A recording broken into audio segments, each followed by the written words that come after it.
beshi ang ating Team Unlimited. Team Unli Buffet. Yes mga beshi, welcome back sa aming vlog mga beshi at thank you so much sa kasama ko na naman ngayon si aking pamangkin na si Chef John Kenneth dahil mayroon na namang hangover si Bangladesh. Thank you so much naman. Dito ako.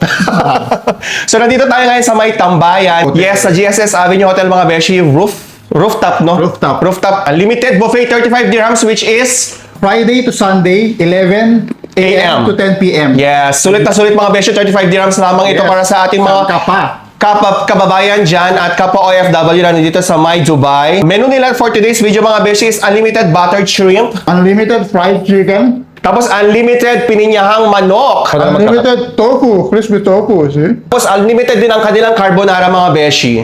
Unlimited beef steak. Tapos ang kagandahan dito mga beshi is unlimited din ang kanilang drinks. Meron din silang unlimited na palitaw. Panghimagas, after ng kwan, kumain ka ng napakadaming unlimited rice din, of course, mga beshi, hindi mawawala ang unlimited rice. So that's it for today, mga beshi. Kita-kits sa next food trip. Good on life! So stay hungry. Bye. God bless. So meron din sila ditong private room, mga beshi, na pwede kayong magkantahan. Ayun na nga mga beshi, Gumora Bells na kayo dito sa May Tambayan para sa kanilang unlimited buffet which is 35 dirhams lamang. Hindi nyo ito pagsisisihan dahil pwede pa kayo dito mag-karaoke. Bye! God bless!